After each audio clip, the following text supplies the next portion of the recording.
ان اللہ لا یستحیی ان یضرب مثلا ما بعوضۃ فما فوقها، بے شک اللہ اس بات سے شرم محسوس نہیں کرتا کہ وہ مچھر کی مثال دے یا اس سے بھی کسی حقیر چیز کی۔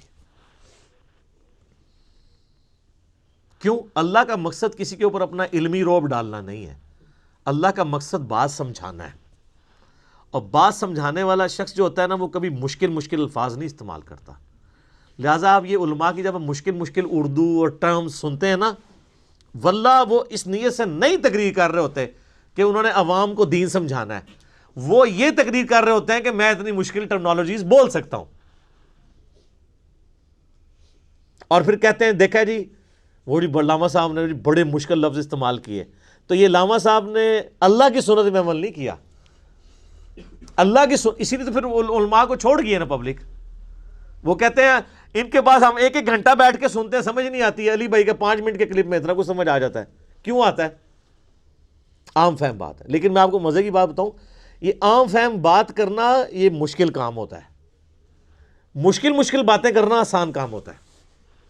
اس لیے آپ دیکھتے ہیں کتنے لائق لوگ ہوتے ہیں، لیکن جب ان کو آپ ٹیچر بناتے ہیں انتہائی نالائق ٹیچر ثابت ہوتے ہیں، کیونکہ ٹیچنگ جو ہے ایک فن ہے، اس کے لیے صرف لائق ہونا کوئی کمال نہیں ہے، اس میں کمیونیکیشن آپ کو سکل چاہیے ہوتی ہے، آپ لوگوں کی سطح پہ اتر کے بات کر سکتے ہو، تو یہ کیپیبلٹی مشکل کیپیبلٹی ہے۔ آپ یہ نہ سمجھیے گا جو مشکل باتیں کرتا ہے وہ آسان باتیں بھی کر سکتا ہے۔ آسان طریقے سے بات کرنا یہ زیادہ مشکل ہوتا ہے، اور مشکل طریقے سے بات کرنا یہ زیادہ آسان ہوتا ہے، ان کی کمپیٹنسی بھی نہیں ہوتی ہے۔ تو اللہ تعالیٰ ماتا ہمارا یہ مقصد نہیں ہے کہ ہم کسی کے اوپر روب ڈالیں گے۔ یہ کہتے ہیں اللہ نے یہ مثال کیوں بیان کی ہے؟ اللہ اس بات سے حیا محسوس نہیں کرتا۔ فَأَمَّا الَّذِينَ آمَنُوا، پس جو لوگ بات مان لیتے ہیں، فَيَعْلَمُونَ أَنَّهُ الْحَقُّ مِن رَبِّهِمْ، تو وہ اس چکر میں نہیں پڑتے کہ یہ مکھی کی مثال کیوں آ گئی، یہ مچھر کی مثال کیوں آ گئی، یا میں اپنے بارے میں کرتا ہوں، میں کبھی کوئی مثال کوئی پھکی کی بات کر دی یا ٹنی کی بات کر دی تو بات سمجھانے کے لیے کوئی اگزامپل کے طور پہ بھی بات کر دی، تو جو بات ماننے والے ہیں سمجھنے والے ہیں وہ ان چکروں میں نہیں پڑتے الفاظی کے اوپر، وہ کہتے ہیں یہ ہمارے رب کی طرف سے سچ بیان ہوا ہے، بات وزنی ہے، اس چکر میں نہ پڑھو کہ اسلوب کیسا ہے اس کا۔ فَأَمَّا الَّذِينَ كَفَرُوا، جبکہ جو بات نہیں ماننے والے ہوتے ہیں، ہر بات میں وہ بات کی کھال اتارنے والے ہوتے ہیں، اور ان کا مقصد بات ماننا نہیں ہوتا بلکہ انکار کرنے کا کوئی بہانہ تلاش کرنا ہوتا ہے۔ فَيَقُولُونَ، تو وہ کہتے ہیں مَاذَا أَرَادَ اللَّهُ بِهَذَا مَثَلًا، اللہ کو یہ مثال بیان کر کے کیا ملا ہے، کیا ارادہ تھا اللہ کا، یہ باتیں کرنے کی کیا ضرورت ہے، کوئی مشکل باتیں ہونی چاہیے تھی۔ تو اب چونکہ یہ انہوں نے اعتراض کیا ہے غیر علمی جذباتی ڈاکٹرن کے ساتھ، لہٰذا اس کا جواب بھی اسی اعتبار سے پہلے تو دیا جا رہا ہے، یضل بہ کثیرا ویہدی بہ کثیرا، اللہ کا مقصد یہ ہے کہ تاکہ اس مثال کے ذریعے بہت سے لوگوں کو گمراہ کر دے اور بہت سے لوگوں کو ہدایت دے۔ مراد یہ نہیں ہے کہ قرآن کتاب گمراہی ہے، وہ تو آیا ہے قرآن میں ھدی للناس وبینات من الھدی والفرقان، یہ پوری انسانیت کے لیے ہدایت ہے، ہدایت کی روشن دلائل ہیں، اس میں حق اور باطل میں تمیز کرنے والی کتاب ہے۔ اس کتاب کا مقصد کسی کو گمراہ کرنا نہیں ہے، مقصد یہ کہ یہ الٹیمیٹلی تمہاری گمراہی کا سبب اس اعتبار سے بن جائے گی کہ تم اس کو مان کر ہدایت پہ آ جاؤ گے اور نہ مان کے گمراہ ہو جاؤ گے۔ جس طرح شیطان نے کہا تھا کہ اے اللہ اس آدم کی وجہ سے تو نے مجھے گمراہ کیا ہے، حالانکہ آدم کی وجہ سے نہیں ہوا تھا، وہ ہوا خود ہی تھا، لیکن اس نے یہ کہا کہ نہ آدم پیدا ہوتا تو نہ میرے امتحان آتا تو نہ اسرا ہوتا۔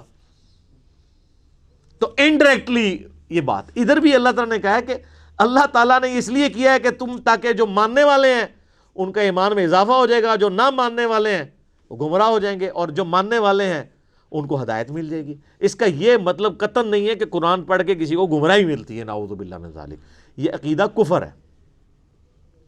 میرا یوٹیوب پہ ایک کلپ بھی ہے، انڈیا پاکستان اور بنگلہ دیش کے لوگوں کے 2 کفریہ علماء کے 2 کفریہ عقیدے۔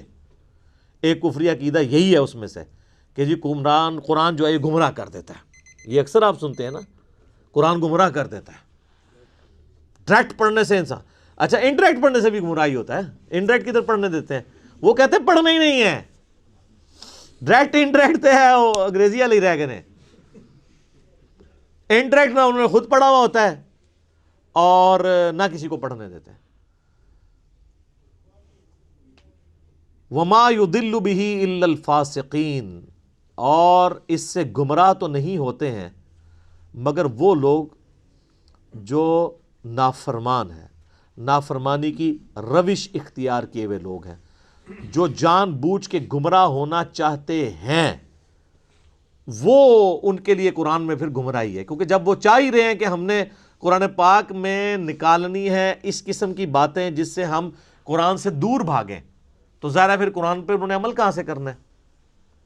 حتیٰ کہ علماء یہود کے بارے میں سورہ الجمعہ میں آیا کہ ان کی مثال ان گدھوں کی سی ہے، جیسے گدھے کے اوپر کتابیں لاد دی جائیں نا، اس کتاب سے وہ اکتساب نہیں کر سکتا. لہٰذا علماء یہود کے پاس پروفیسیز موجود تھیں ان کی کتابوں میں کہ نبی آخر الزماں آئیں گے صلی اللہ علیہ وآلہ وسلم، لیکن ان کتابوں سے انہوں نے اکتساب نہیں کیا تو برباد ہو گئے. تو جو کتابوں سے اکتساب کرے اس کے لیے یہ باتیں نہیں کہ وہ گمراہ ہوگا. جو کتاب ہونے کے باوجود اس میں عمل نہ کرے یا شوکیس میں بس سجا کے رکھے، پڑھی ہوں کتابیں پڑھی ہوئی نہ ہو، وہ گمراہ ہوتے ہیں. اسی تو ہم کہتے ہیں کتابوں کا خدا اور ہے اور بابوں کا خدا اور. جو کتابوں کے خدا کو نہیں مانتا نا، اسے کبھی بھی خدا کا تعارف نہیں ہوتا، کیونکہ نبی علیہ السلام نے ہمیں بابیں نہیں دی ہیں، کتابیں دی ہیں. آج کی ڈیٹ میں قرآن اور سنت کتابی شکل میں ہی ہمارے پاس موجود ہے نا. ان اللہ لا یستحی ان یضرب مثلا ما بعوضۃ فما فوقها، اللہ تعالیٰ کو تو اس میں کوئی جھجک نہیں ہے، کوئی شرم نہیں ہے کہ وہ مچھر کی مثال بیان کرے. تو اس سے اوپر، اب یا فوقہا میں دونوں معنی ہو جائیں گے، یعنی کمتر اور حقیر ہونے میں اس سے بھی بڑھ کر، یا یہ کہ اس سے اوپر کی کوئی شے اس کی مثال دینے میں اللہ کو کوئی جھجک نہیں. اس لیے کہ مکھی بھی بہرحال مچھر سے تو ذرا بڑی شے ہے. اس معنی میں بھی ہو سکتا ہے فوقہا، اور فوقہا اس معنی میں بھی کہ اس سے بھی حقیر ہونے میں اس سے بھی بڑھ کر. فَأَمَّا الَّذِينَ يَعْلَمُونَ فَأَمَّا الَّذِينَ آمَنُوا فَيَعْلَمُونَ أَنَّهُ الْحَقُّ مِنْ رَبِّهِمْ، تو جو لوگ صاحب ایمان ہیں وہ جان لیتے ہیں کہ یہ حق ہے ہمارے رب کی طرف سے.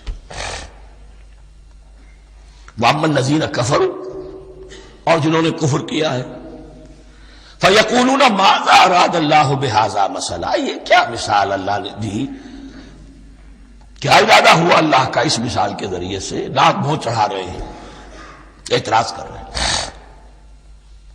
اب جو آ رہا ہے اگلا جملہ وہ ہے بہت اہم، یضل بہ کثیرا ویہدی بہ کثیرا، اسی کے ذریعے سے اللہ بہتوں کو ہدایت دیتا ہے اور اسی کے ذریعے سے بہتوں کو گمراہ کرتا ہے. معلوم ہوا کہ ہدایت اور گمراہی اور ہدایت اور ضلالت انسان کی سبجیکٹو کنڈیشن کے اوپر دار و مدار ہے. اس کا آپ کے دل میں خیر ہے، بھلائی ہے، نیت صحیح ہے، طلب ہدایت، طلب علم، اس میں آپ سچے ہیں، آپ کو ہدایت مل جائے گی. دل میں زیغ ہے، کجی ہے، نیت میں ٹیڑھ ہے، فساد ہے، تو اسی کے ذریعے سے اللہ آپ کی گمراہی میں اضافہ کر دے گا.